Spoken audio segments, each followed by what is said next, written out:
What's going on, everybody? Welcome back to the Leadership Ignition Team podcast. I almost said Coach Shane, because I say that so much. I'm Shane Beckham, and my co-host. And I'm Mike Huff, and I'm no one's coach. But Shane, I'm excited about today. I think this is one that we've been talking about for some time. You know, we've talked quite a bit about clarity, alignment, and this falls right in line with that. So why don't you tell us what we're going to chat about today? So right on, man. So again, I have a driver's seat that I say a lot. I'm in the driver's seat.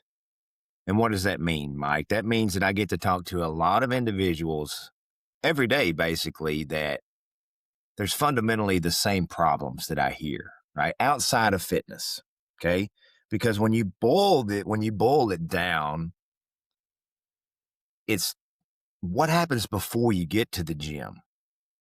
To me, Mike, that's more important oftentimes than what you even do once you get inside it. And again, this is heavily opinionated, but to me, Mike, I feel like systematically this entire, I won't say country, but it's becoming more and more busted because of the convenience levels that we have, to the point where every single thing that you do, you have the opportunity to negotiate out of. And my point to all of that rambling to get the episode started is every single day I hear the same thing. You know what it is? It's, I don't have the motivation. I don't have the discipline. I don't have the drive. I want to do this, but yet I don't. And I'm like, okay, why not? It's the used to be's. It drives me crazy. I used to go to the gym. Well, why does it got to be a used to be? Why can't you come tomorrow? I got 6 sessions. Which one do you want to come to? Then what do I hear? Well, tomorrow's not good. Okay. Well, tomorrow I'm busy. I got to plan this out, man. I can't just, so the point I make to them is like, look, the first thing I want you to do is stop negotiating with yourself. You already went to the point of getting on a phone call with me. You already did the hardest part, so don't allow the negotiation to creep back in, because Mike, what happens next is time. I don't have time. Something's always coming up, but are you giving yourself barriers? Are you creating barriers in your own life without realizing it? First point, when we talk about the renegotiation cycle, right? Basically, that is a contract that I write with myself. It is a contract to myself that I'm going to do X, Y, and Z. Well, before I can do Y, guess what? I have to do X. How many people miss the X? And then the Y and Z gets busted for the rest of the day, and they put that on repeat every day of their life. So breaking it down to the simple contract, like you and me talking on the phone right now, it's just like when I talk with my coaches when I hire them. I say to them, you realize you have to get up at 3:30 in the morning to be here. Oh, yeah.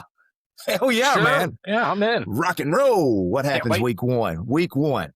This sucks. You think I can pick up afternoons only? Like, no, man. No, it's not the deal. Point being, it's easy to say I'm going to get up at 5 o'clock in the morning when it's 1 o'clock in the afternoon. You're awake. So the first thing that I had on my list, Mike, is the number one point of failure that I feel like everybody puts themselves into a situation of creating barriers, and that is the alarm clock. Hey, Mike, I'm going to text you tonight and say, hey, buddy, tomorrow morning I'm going to wake up at 4 a.m. and I'm going to the gym. Lock it in. What happens when someone is not mentally prepared to take that step? The alarm clock goes off. It's 4 a.m. I want to change my life. But now the negotiation begins. You know why? Because I'm in that nice, comfy, warm bed. The fans are blowing. I don't want to get up anymore, right? So 5 more minutes is the snooze button. Hit the snooze button. Guess what I just did? I just began the negotiation, and I just broke the first contract of the day with myself. If you were to take a poll question, Mike, of all your employees at one point, or anybody, how many of you hit the snooze button? What do you think that percentage is out of 100? If they're honest with you, it's going to be high 80s. Why is that? One of the first things I think about is we're going to dive into why people do this. Why do they break the contracts themselves? But what happens when the person you lie to the most is yourself? That's what we're talking about here. Is it's so easy to shit. If I text you and say, hey, we're going to get on a call too, hey, 95% of the time I'll be there. Every now and again I screw that up, but not because I didn't want to. So I didn't put it in the calendar or whatever. Because I know you're counting on me. And when I know somebody's counting on me, I will not fail. But not everybody's that way either, but I'm damn sure that way. So if somebody's counting on me, I will be there. But I used to be the guy who would break those excuses, those promises to myself all the time. Start a new gym program, start a new juicing cleanse, a new diet program, I'm going to go to bed by 9 o'clock every night. I'm going to get up by 5 o'clock every morning. And I would break those promises to myself all the time because I would let the problems of my life be the excuse as to why I should break those promises. So it's really because there's no one to hold you accountable but you. And when you say that you're the captain of your own ship, that you're in control of your life, there's nothing more true than that. The problem is no one takes on that responsibility. Not no one. A lot of people do. But more and more people are avoiding the responsibility of self-control, self-discipline, self-management. And that's why that is. That's why 86% of people push a snooze button, because they stayed up too late. Why did they stay up too late? Well, when I got home from work, my kids wanted me to play with them. Okay, cool. And then what happened? Well, then I sat on the couch and watched TV for 4 hours, and I should have been going to bed, right? Yeah. It wasn't your kids, man. But you're lying to yourself. You're saying it was. And why didn't you push the alarm button? Because you knew if you did, you'd then have to take the next step, which is put on your damn gym shoes and go to the gym, which you really don't want to do. Why? It's hard. And you want to avoid hard stuff. So you say the reason I didn't is because I had to spend time with my kids last night. And chain of events never stops once you start it. Yeah. And to your point, it once you enter that cycle, like that's a habit you never break. Like people do that their entire lives. I'll do it. Yeah, I'm not going to sit here and pretend that I don't hit the snooze button every now and then, because that would be a lie. However, there's been points in my life to where I have disabled snooze on my iPhone on purpose, to where if you didn't get up, you were in some big trouble, right? So yeah.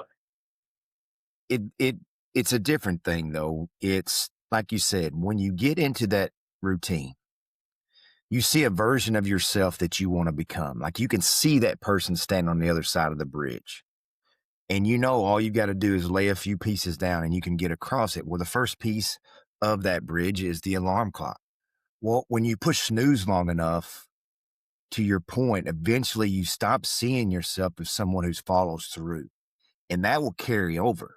Now you wake up and then you're like, all right, what's the next step, Mike? I'm going to train at lunch. I'll do it at lunch. We know how that goes. Lunch is busy. Work overwhelms you. Matt, most of the time you're grabbing something and you don't have time to go work out. And you know that when you say it. So then what happens? I'll do it after work. But that's another topic I want to get into a bit later. But, Mike, to me, if you look at it that way and you say, okay, what's one thing, I know we're not even nowhere near the AAR, but the after action report. But one thing that I tell people is, if you just get up when you say you're going to, set the alarm for the minute you want to get up, and get up, then your day will go better. It will go better because, number one, you get the dopamine reward of doing what you said you were going to do. So, Mike, to me, that's the first contract. The first renegotiation step of the day begins once that noisy iPhone goes off. Well, I hate to bring it back to the same author and same book over and over and over again, but Atomic Habits is just so powerful for this reason. The whole reason we love Atomic Habits is because it says, one, you create a contract, and then you make it really easy to comply. Well, look at that, James Cleary, it's right on his desk. Then you make it really easy to comply with that contract by stacking contracts on contracts. Question I've got for you, Shane, we talk about discipline a lot, but in this context, I'm starting to wonder, is it really discipline that drives the greatest success, or is it the refusal to renegotiate contracts you made with yourself? Great question. I hadn't really thought about it that way, to be honest with you. But your point is, does it require a certain amount of discipline to not hit snooze? Maybe. But I think it takes more discipline to not talk yourself because the reality is this, anything can be renegotiated in your head because you're going to give yourself the answer that you want. Yeah. So if you enter into that negotiation, you're screwed. You already screwed yourself because you're never going to win that fight. You're going to hit snooze button every time. So to me, to answer your question, I think it's more powerful to not enter into that renegotiation than it is to have the discipline to not hit snooze, which kind of ties together, but it's all part of that process. Like when you go to bed and you say to yourself, I'm getting up no matter what, going to the gym, there's no questions about it. Like it's like the power of positive thinking, or, you're talking that into existence. I believe that exists. You're not going to stay up too late. You're not going to do the things because that is what you said you wanted to do. So you've set the path the night before, which makes the barrier a hell of a lot easier to not be there in the morning. Because to your point, oftentimes what you do 12 hours before that alarm clock goes off is already created the barrier for you to hit the snooze button, which leads back to your last point of building consistent habits, which would be done the night before. It's all big wheel, man. Well, and Shane, where I was going to go on that is what you already said, which is that cycle, that's the wheel that you talked about. It's bad news is it works both directions, forwards and in reverse. Once you start the reverse wheel, it's really tough. Now it's going to take some real control to start going, have make it go the other way. And unfortunately, you could have forward wheels in faith and family and finance, and backwards wheels in fitness, or vice versa. Any one of those four could be going the right direction, while the other three are all going the wrong direction. But they ultimately all bleed into each other. Why? Because of what you already said, which is when you fail yourself, we teach ourselves that my word doesn't mean very much. And so when it doesn't mean very much to you in this aspect of your life, it can start to not mean much to you in other aspects of your life too. And we know scientifically that confidence, that when we're confident about something, is because we've got evidence that we know how to do something, or we've got evidence that we have done something.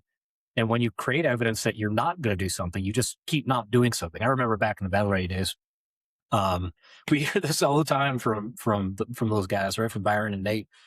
The guys that would come in, piss and vinegar, I'm going to do this, I'm going to do it, I'm going to do it. And they would ask hard questions like, well, why haven't you done it before? Well, I just let this get away from me, or let that get away from me. The truth is, I said those same things coming into the front door. But this time for me, it was different. And I don't know exactly what was different, but I was ready. And a lot of times people are starting these ideas, whether they be creating a new venture, or they're creating we've talked about workout routines all over the place, or they're going to chase that next opportunity within their organization, but they're really not ready to do the hard work.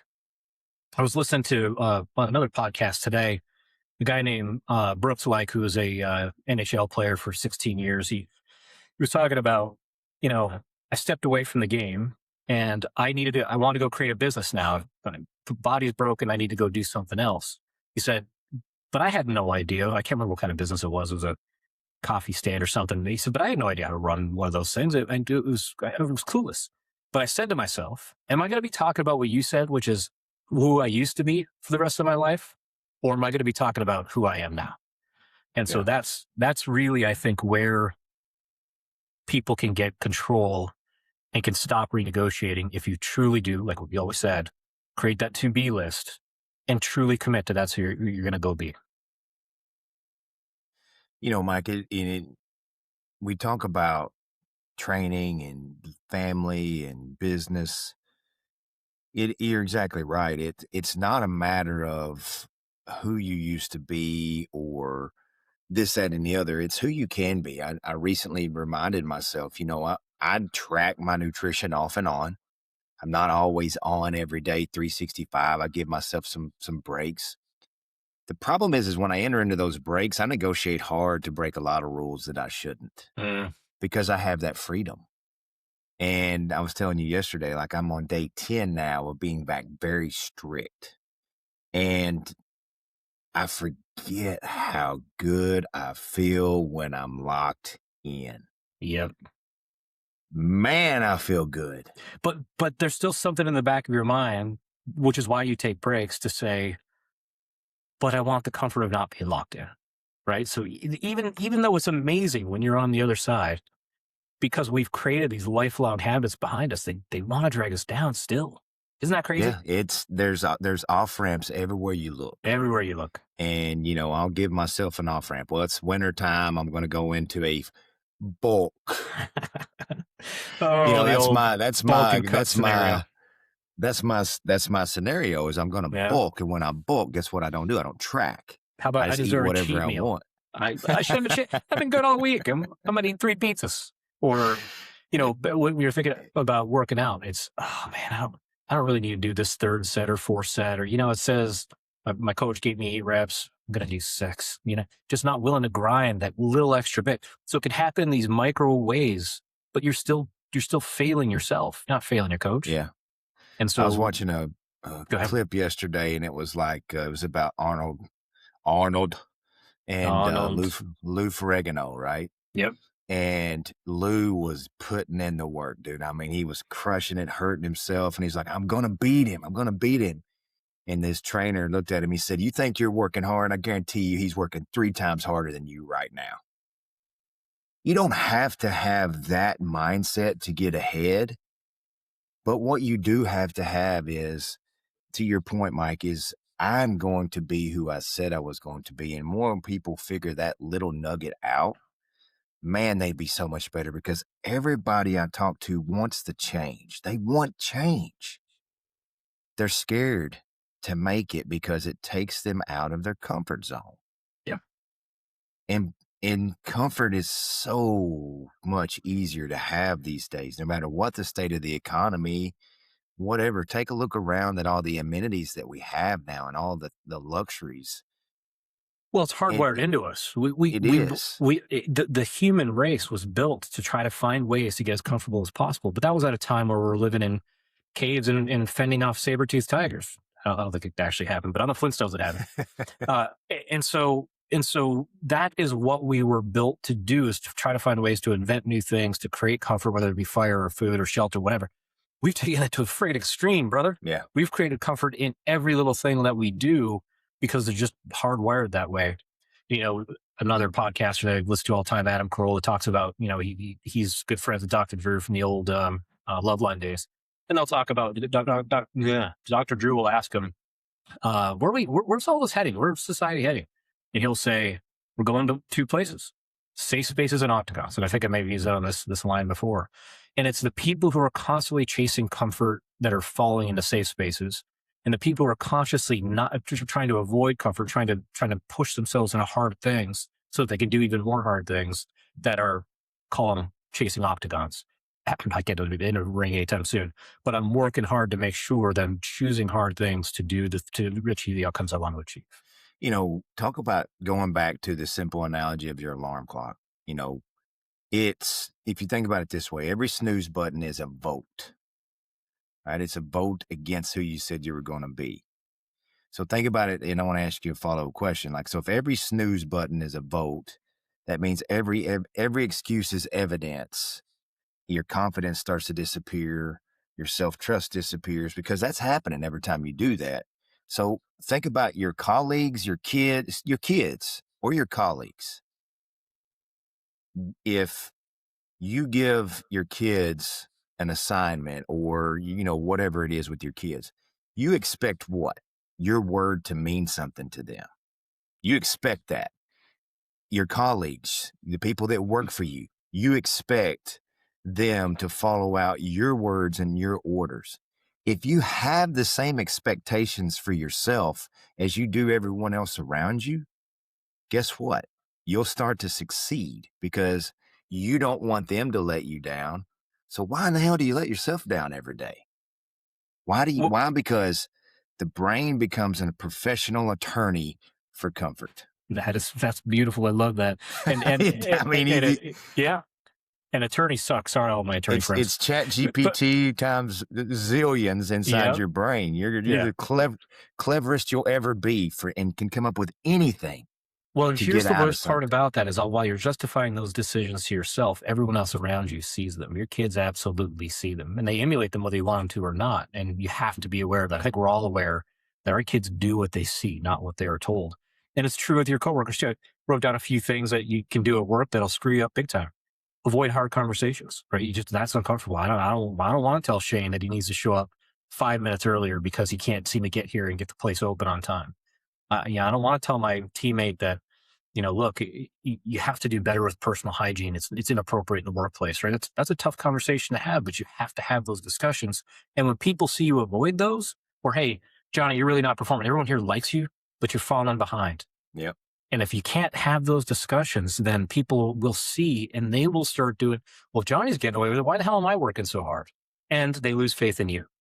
But it happens quick. Happens quick.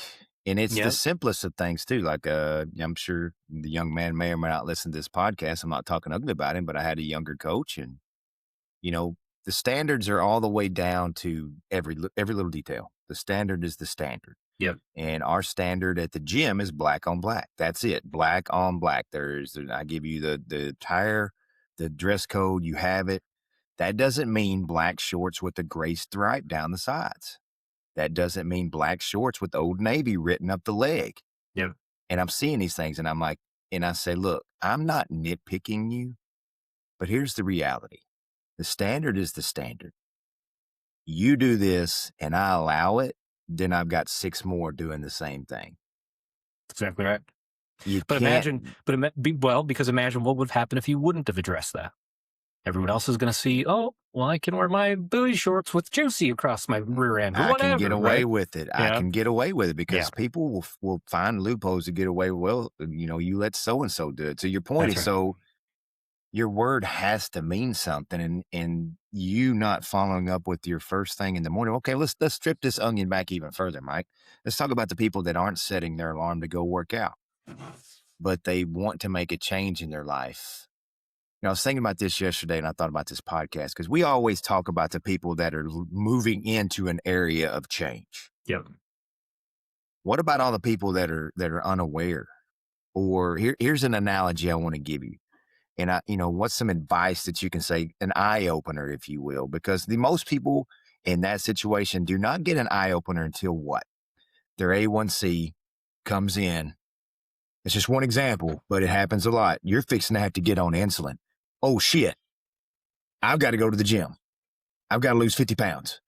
Well, now you're panicking and you try to layer everything on at once, which is really hard to do no matter who you are. So think about the roof on your house. And I know you have a brand new one, courtesy of a Armageddon hailstorm we were in together. We survived. Headed to the gym, mind you. Indeed. Early time. So let's think about this. You're sitting there and all of a sudden you hear this little bitty leak coming from your roof. And I'm like, crap. Maybe it's a skylight. Maybe, something simple. Nothing that's going to wreck your house. So I'm busy, Mike. I told you, Mike, I got a stupid roof leak. I'm going to get to that I'm going to deal with that next weekend.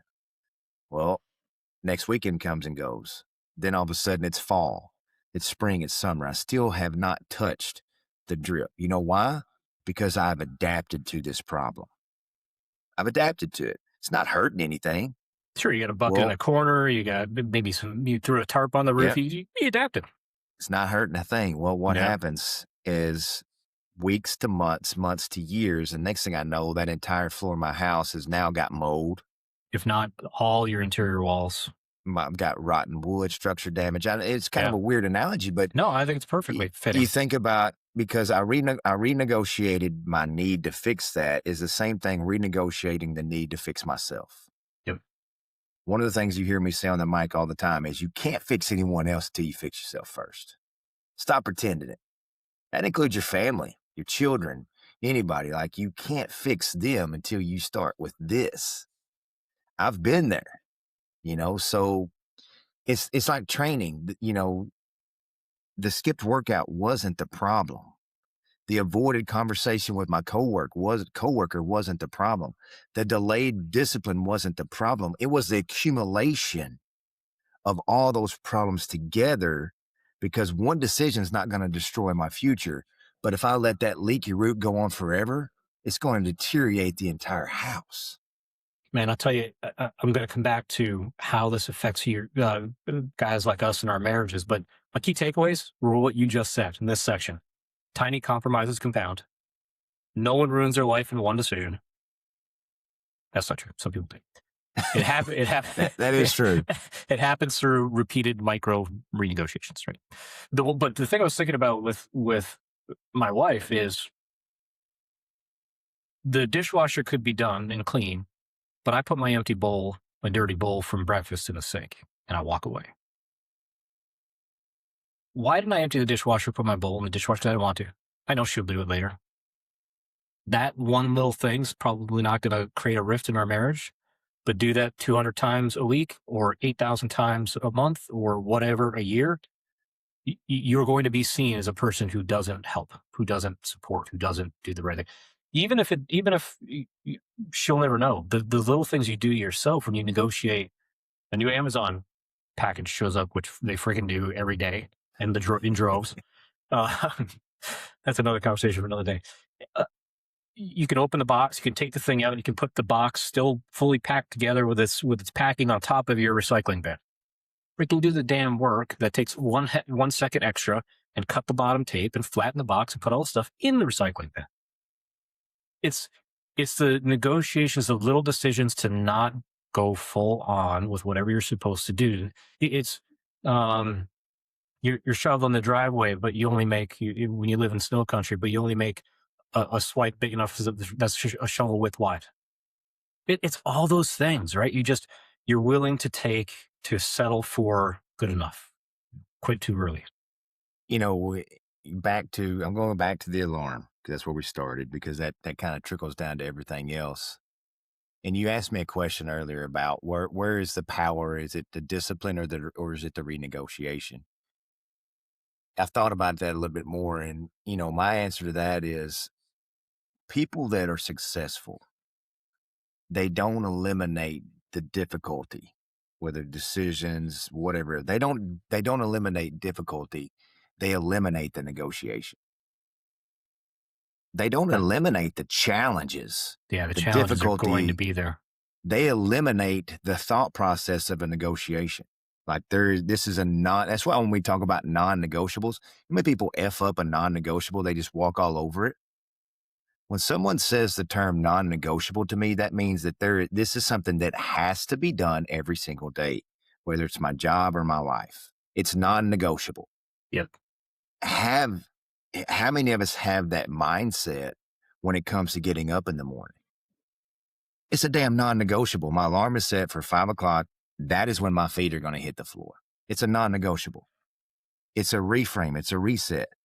You tell yourself that enough times over and you start doing it, then it becomes the habit. I think back to, I get tickled now. Sure, I'm in good shape. I work hard for it. Yes, I won't deny the fact that owning a gym has made my workout life a little bit easier, okay? There's no denying that. I can go get a workout whenever the hell I want, 24 hours a day. I own it. Who was commenting and cheering me on when the alarm went off at 3:15 every single morning of my life, when then I went and worked a 14-hour job at the paving crew? Like, that's what I did. You know why, Mike? Because it was a non-negotiable. Yep. That's just who I was. You can always find a reason why someone's better than you. And I'm not saying I'm better than anybody. Don't take that way. You can always find a reason why someone's able to do something better than you. Shane owns a gym, therefore he's in shape. Shit. I can show you a lot of people that own gyms that ain't. And that ain't no hard foul. I'm just saying, you still got to do the damn work. It's just my path has become easier. My point is, you talk about no non-negotiables. It's because, go back to the contract theory. Mike, you don't get stuck because you don't know how to do something. You're smart. You're very intelligent. You get stuck in life because you keep rewriting your contract. Because it's not a non-negotiable to you. You know that you hold the pencil and the contract's in front of you, and every morning you wake up, when you hit snooze, you just rewrote your contract for the entire day. That's exactly right. And you do it every single day. Well, one red line. Okay, what else am I going to red line for today? Which means when things get easier. Yeah, when things get easier, when you write that red line becomes addicting. Get rid of all this shit I really don't want to do, because life will be so much easier. I don't need that anyway. Yeah. I'm okay. I'm good enough. I'm 50. How much shape do I got to be in? Got Eh, plenty of time. I'm a director. I don't need to be a vice president. I'm good. Hey, my wife's been with me 26 years. She hasn't left me yet. We're good. Are we? Yeah, somehow you've managed to hold that together, Mike. You Yeah. know, so Because I've never ever thought that way. That's why. it's you know one last thought on that. I'll kick it back to you. My daughter, God love her, and I've been trying to work with her about life and realizing the power of reframing. Because it starts at such a young age now with all of the Mhm. technology and everything. And I'm like, you have to reframe this. You have to move past this. No one is going to give this to you. You have to go take it. You got to go find it. You have to stop the negotiation and make the action happen. So, I just rewriting the contract was something that stood out to me a lot because we have a daily contract. And if you don't, you need one. Yep. I'm not saying maybe you do need to write it down. I don't know. Yep. But why are you rewriting it every day? If you tell me you want to get in shape and lose weight, why are you not at the gym with me every morning? Why Now, not? if you got to make a tweak because you jacked up your knee or your shoulder, which I tend to do a lot in both of those, you make a tweak, but you don't rewrite the contract. You just figure out how you achieve the same outcome anyway. One of our buddies posted in one of the online forums, some social media post about this concept of drift, guy named Chris Maxwell, who we're friends with. And when we were thinking about this topic, that alignment with Chris and what he was saying around drift makes a lot of sense, which it's so easy when you're on a path for a fitness program or you're, reestablishing your relationship with God or trying to make it stronger, or you've got, you've got a great path in your marriage and things are going well, or trying to build a new career or start a new company, whatever. And then you make one negotiation. You decide, as an example, hey, I'm not going to get my workout in today. This is a 20-hour day. It's not going to happen. That can happen, but you got to make up for it. But the problem is the next day you go, oh man, I missed yesterday. And I don't know, should I do yesterday's program or today's program? I'll restart on Monday. Well, Monday rolls around, you're out of the groove. It's already over.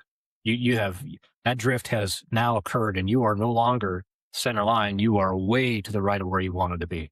And that happens in every aspect of your life if you allow yourself to make those renegotiations. You can make minor modifications because things get in the way. There's no question about it, but you got to get right back on the path. Otherwise, it's that renegotiation will take you all the way down a deep rabbit hole. It's, but how do you prevent that from happening?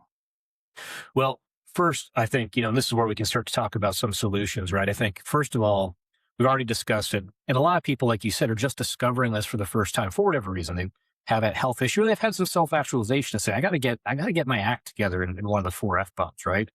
But one is you don't leave it open-ended when you make a decision to begin with. You say, I'm going to work out at 5 a.m. You don't say, I'm going to decide whether or not I feel like working out when I wake up in the morning. I might not, right? You have to pre-decide your standards. We talked about this before. I think it was even just last podcast. If you set your standards on the front end, there is no negotiation to take place. There is no decision to be made. The decision is made. And so you got to do that. And then I guess it now does come down to having the disciplines you mentioned. It's both things, having the discipline not to renegotiate. You've said this is your standard and you're going to do it. And I think the second part of that is, we've talked about this before too. You have to separate your feelings from your commitments. You're not your emotions. You have to recognize your emotions and accept that you don't feel like working out today. How many times have you and I posted on social media, didn't feel like doing it, did it anyway. Here's the outcome, got a new PR, whatever. There's a lot of times that I don't feel like doing something. I don't feel like waking up at 4 a.m. to fly to California, to fly back to Omaha, to fly. It sounds terrible. And so I don't want to do it, but I do it because it's what I've said I'm going to go do. And so I think it doesn't matter how you feel. You've made your decision. Now act on it. What do you think? So one of the things you just mentioned there is talking about the discipline. I think about when we talked about a little bit earlier, how to prevent this from happening is, you and I talked a little bit about what the successful people did. They didn't eliminate the difficulty. They just eliminated the negotiation, because the decision from those people are already made before the emotion enters the room. Once emotion hits, I'm comfortable in this bed. That is an emotional feeling. I'm tired. I didn't get enough rest last night. That's emotion. I went hard in my training yesterday. I probably don't need to go to work out today. I ate good yesterday. Probably those are emotions. When you enter into unwillingness of renegotiation, that means you have a binding contract with yourself. And you said, no, you know what? I said I was going to get up. That's what I'm going to do. I'm going to get up. So you've made that decision subconsciously because you want the subconscious to become the conscious. So by reframing your mindset, this is who I'm going to be. I said I was going to get up at this time. That's a non-negotiable. So no matter how comfortable I am, I'm going to turn and put my feet on the ground. Because once you make the turn, you're up. You're up. And then you're happy because you said you're going to do what you said you were going to do. And the dominoes are now falling the right direction. Every day, the domino is standing still. Which way is it going to flow? You start it. And most people start them going the wrong way, which puts them in a badass mood when they get to work. Now they're an unhappy employee. They're bitching and griping about everything that it's just a job. And like, dude, why you even work here? It's, why are you mad about everything? It's what we do. Because why? They don't have their priorities set, man. They're living in a fantasy world. They want all these things, but they're unwilling to make one change, getting out of the bed. Start there. Start with one thing. And the worst part for those people, we all have them in our life or had them in our life, is you just know if you could get them started down one positive path somewhere in their life, the rest of that would turn around. But they're so negative about everything because they've created the self-belief that a little bit, not that your daughter's done this, but a little bit about what you're saying about your daughters. The world owes you something. The world doesn't owe you shit. We all know that, but you convince yourself that it does. And nothing's fair. There's no such thing as fair. Everything I own today could be taken away in a heartbeat tomorrow if I make the wrong decisions, if I choose the wrong things. Once you get that self-awareness that you truly are the leader of your own life, then you say, okay, now if I'm the leader, what am I going to do to get where I want to be? And talk to every successful person you know, whether they be famous or, they're business leaders or they're great orators, they're great speakers, whatever. They will tell you the difference is they didn't wait for somebody to give it to them. They just went after it. They went after it. They went after it, even if they didn't know what the hell they were doing. And so that's the difference maker. And I think if you build identity-based habits, you say, this is who I'm going to be. This is my to-be list. You then write the contracts with yourself of what you're going to go do. And you eliminate those tiny escapes, those opportunities to let yourself off the hook because you're going to be this human. That's the only way to get out of that negative cycle. And it doesn't take long. It doesn't take long. It's then when you get there, it's okay. I've reinvented the cycle. So now what I'm going to do? Okay, now I'm going to wake up. I've woke up. Now I'm going to go train. Well, that's the next thing that you can't create barriers for. Right. Like you have to remove barriers consistently and openly. I tell people when I talk to them on the phone, they talk about, and again, this is not a bash against anything, but people tell me all the time, well, I do better in group fitness because if I go to Planet Fitness or somewhere like that, I just walk on a treadmill. I don't know what to do. Well, that eventually becomes a barrier because you're going to stop going. Well, people that are successful, Mike, with themselves and in business, myself, I want to eliminate every barrier there is for you to come to my gym. In fact, you called me not long ago and said, hey, there's some barriers that you might want to look into. You're right. Those are barriers that I'm trying to get around. Like the process is not seamless and that's a problem. So the more barriers that you can eliminate, and that goes back to being consistent, following atomic habits. Okay, if the barrier to train is not having all my stuff ready, then get your stuff ready before you go to sleep. It's like you said, I'm tired too, but before I go to sleep, I'm going to set all these things out because that makes the path of resistance less daunting. That gives me less power to negotiate with myself. If I get out of the bed on time and I walk in the kitchen and everything is there for me to cook my eggs and take my vitamins and take my creatine, guess what I'm going to do? I'm going to do that. But if I have to get all that shit ready, guess what I'm not going to do potentially? Nah, I'll do it later. It's such little small micro changes, Mike, that you can do as a human being to become a little bit better. And I catch myself all the time. And because your point, we talk a lot about discipline and training, but this goes back to your analogy about you and your wife and the dishwasher. So true. If I just put that towel in the dirty clothes hamper instead of leaving it on the floor, extra 30 seconds. Extra 30 seconds can go such a long way sometimes, but that's so true to your own lives. And these are not new philosophies that you and I have come upon. We just made a shift in our lives and we said, no more. This is who I am. And thank God, because, and that's what I tell people all the time when they quit the gym.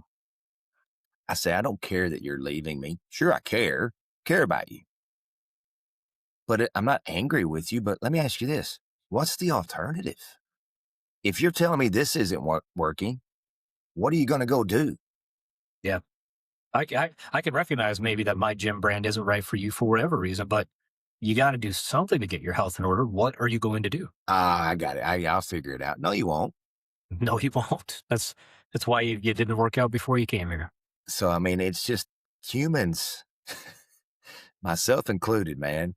We overcomplicate. We overcomplicate everything. We all do it. And it doesn't have to be complicated, Mike. You talk about rewiring your mind, reframing your mind. It's, if anybody can do anything that we recommend, and we have no affiliation with Mr. James Clear, read Atomic Habits. Start there.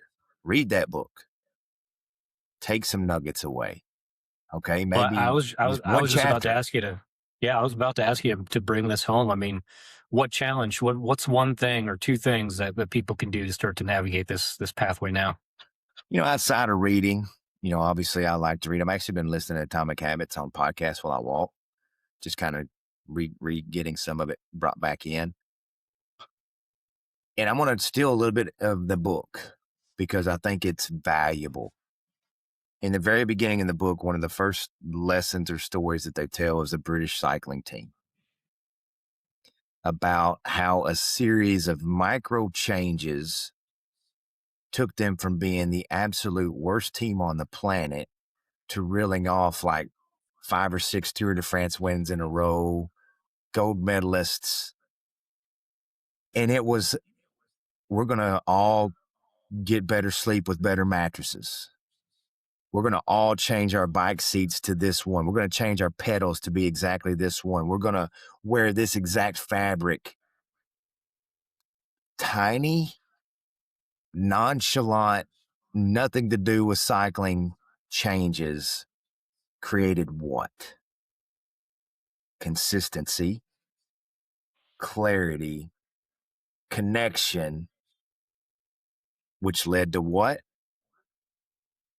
I'm not going to let, this is working. The momentum is what you're chasing. It's not the dopamine, it's momentum. In the beginning, hell yes, it's dopamine because it's the shiny new object. Yeah, I'm going to the gym. 2 weeks from now, that wears off. It takes about 2 weeks. Now you have to rely on momentum. This is who I am. I've rewired myself. I'm going to go do this. I don't care what these other people do or say. I don't care if they quit. That's them. This is who I am. This is what I'm going to be. Then I'm going to stack my wins. Consistency breeds winners, Mike. Small incremental changes. Hit singles, not home runs. That's my advice that I give to everybody that I talk to. Build one thing first. Get your work. Stop hitting snooze for a week. One day. Then go to 2, then to 3. I mean, it's so stupid when you say it like that, but that's such a reality. Drink half a gallon or drink half of your body weight in water every day. Start with 1 day. Do it again and do it again until eventually you know what you're doing. Like you're just doing it like you brush your teeth. We've said that Which before. is what we always talk about, right? Everybody has non-negotiables in their day already. They don't think about it. You That's what don't you think have to about turn these grabbing that things into. toothbrush ever. You just grab it, put the toothpaste on it, Yep. and half the time you don't even remember doing it. Yep. That's what you need. All these things that will change your life to become the things you don't think about anymore. They just happen. Water before caffeine. You just do it, and when you do it long enough, guess what you're grabbing first? Your water cup. Yeah. It's just small incremental changes, Mike, and I feel like more people could just latch onto that. You know, when we go, and you and I had the opportunity to go to Louisville together not long ago, and you see the reception of the simple things. And it's because we think that we have to do all these vast, drastic things to make change in our life. We don't. We just have to make this much of a change. And it's charismatic, right? It will generate momentum. It'll generate that positive aura to where you want to keep doing more. Like right now, I'm on a roll, dude. I ain't breaking it. I'm not eating that pizza. I'm on a freaking roll and I feel good. And it's going to be a while before I come off the streak because it feels good. I want everybody to have that same emotion about working out and eating and all the things, because to your point, your body didn't change overnight. We had to work our asses off. That is for sure. But you had tons of non-negotiables. And you followed them. You didn't cheat. You know, 4 years later, still doing it. Because that's who you are now. That's just who I am now. It's not even a debate. It's not even a question. You know, and a lot of our listeners know we travel a lot. I used to travel every week for work, and now that I'm not working, my wife and I are still traveling a lot to go see cool places. Everything that I do at home, I do on the road. The first place we stop is a grocery store, whether that be in Spain or Michigan, and we buy the stuff that we know that we're going to eat that week. Do we go out for dinner still? Sure we do, but we make the right choice. We make a grilled chicken breast, please add no oil, even if you're in Italy, whatever. And the very next thing that we do is before we even leave the house, while we're in the middle of the trip planning, we're planning what gym we're going to go to in every town that we're in. And we're looking up the gyms, the style of gym that we like to go to. Do you feel like that you live a not fun, depressing life? No.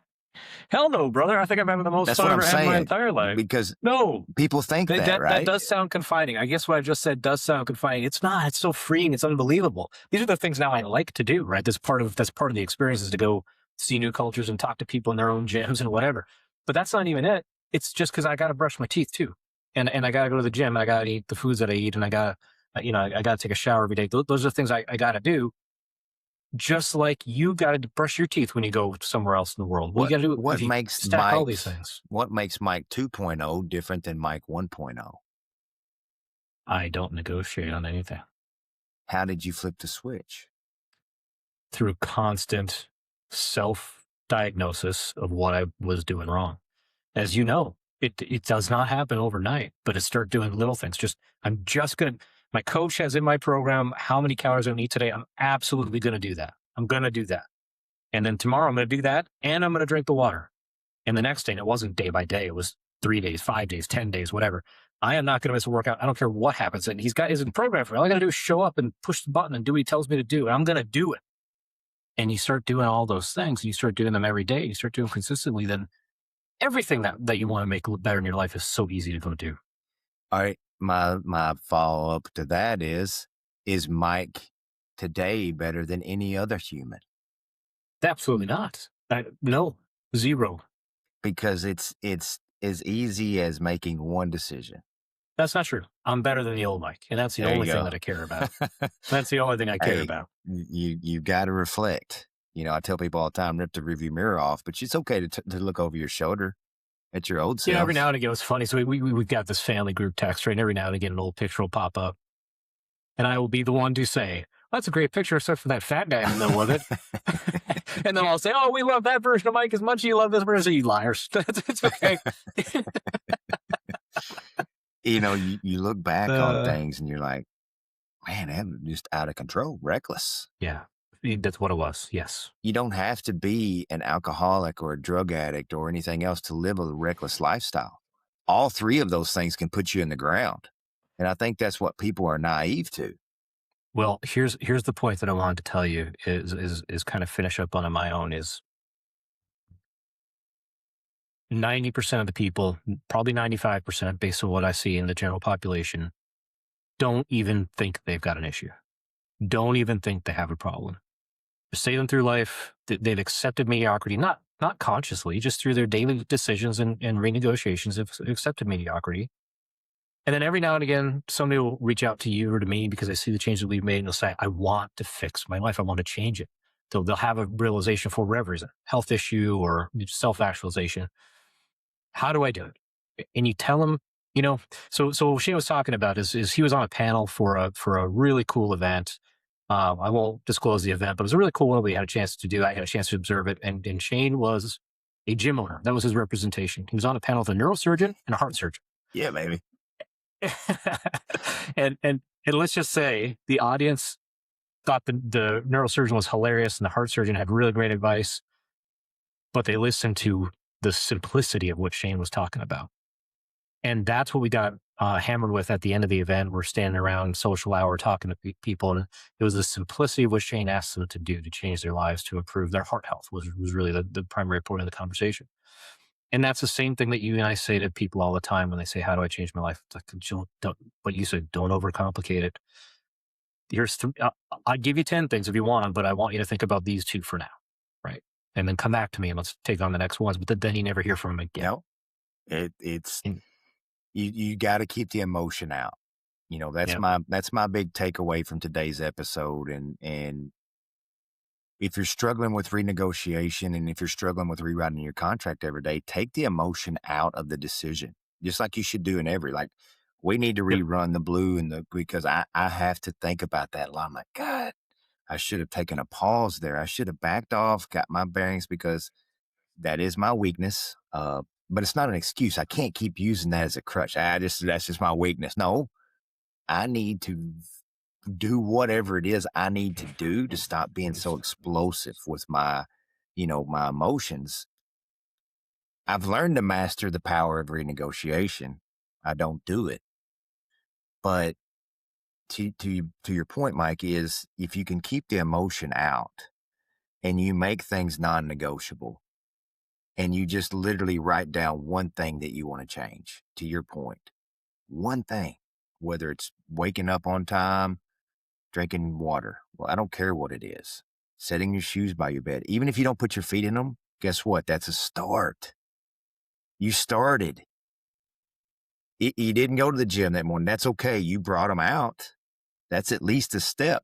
When people call me on the phone and say, you just did the hardest thing. You actually answered the phone when I called you. You made the appointment, which means you have a why. All I'm asking is, what is your why? I already know what it is. I want you to tell me. And then I'm going to tell you all the reasons why I can break down those barriers for you. Then you've got one decision to make. Do I show up or not? 50% of them won't, even when they said they will. So this is what I'm trying to understand about the human psyche. You saw an ad, which immediately triggered an emotional response that says, I have a problem that I want to fix. You schedule a phone call, you get on that phone call, and then you tell me it's too expensive. That is a bullshit ass excuse. Guess what you just did? You know it's going to be hard. You know it's going to be challenging. So you negotiated that with the easiest path that I won't argue with you on. There's always an underlying issue. It's not money. If it's money, you wouldn't call me in the first place. Well, you knew it wasn't free. You know what the average cost of a gym is. It's not like it's a boutique, high-end, expensive place to come. I give you all the reasons why you can and remove the barriers, and then your brain goes, you don't know anybody. It's going to be hard. What if they laugh at you? All the things that will not happen. Right. And you immediately talk yourself. The exact opposite actually would happen, but yeah. And now you've restarted the loop. Guess what happens in 3 months? Same cycle. So it's our job, Mike, to break cycles. How can we help you break a cycle? Because we broke ours. We're not experts, but we broke our cycles. I'd say we got a pretty good handle on it. So how do we It's help the- people it's- break, the cycle? So that's what we effectively want to do, as That's right. Leadership Ignition Team avenue is for us to be able to come in and help, either whether it's your workplace, your meeting house, one-on-ones, business leaders, entrepreneurs, entrepreneurs, doesn't matter. We want to be a facilitator to help however that is, from the most simplest things to however advanced you want it to be. But we're going to recommend simple in the front end because not enough people teach simplicity. They make it too complicated, and complications creates barriers. Barriers causes what? Renegotiation. So there's my shameless plug, my friend. No, it's not shameless. That's the only reason we exist. We created this for that reason, because of the impact it had in our lives when we finally got control and stopped renegotiating with ourselves and realized the value of that and how much we wanted to share that with others, Shane. So that's why we're here. So anyway, if you want to find us and you want to learn more about how to do that, just go to our website at www.leadershipignitionteam.com. You can find us on all the socials, Facebook, Instagram. I think Shane's got something on TikTok. I don't TikTok. We'll figure that out. I don't either, really. That's why our TikTok probably sucks, by the way. LinkedIn, every now and again, we'll post there. We should probably do more there because I think this message resonates with the folks that are hanging out there. But anyway, we love doing this. We love talking about this stuff. And as you can imagine, every time we get a chance to research a topic for ourselves to present, we learn ourselves even more. So thank you guys for listening. Thanks for tuning in. And Shane, how do we close it up? Well, I was going to tell you, I don't know if you noticed, I'm going for the Priscilla look, right? I know he's... I think you're getting a little long in the beard. Well, I'm keeping it short here, like the fade, and I'm going to let this go out. Then I'm going to get me some first form drinks, and then I'm going to cuss a lot more. Do you think that's the magic? And maybe, is that what we just maybe, we may be able to get an uptick in our viewing.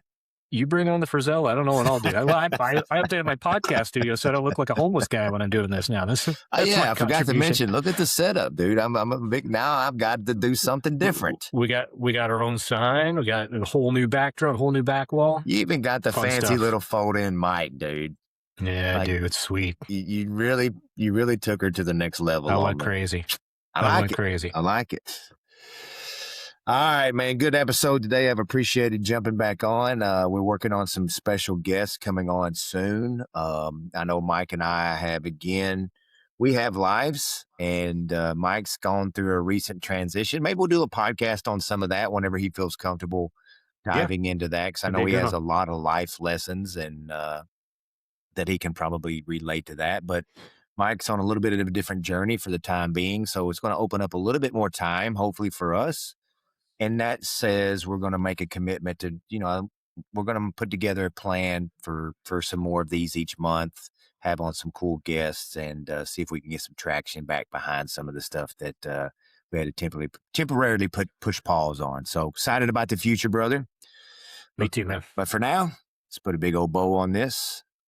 And appreciate you guys listening in to the Leadership Ignition Team podcast.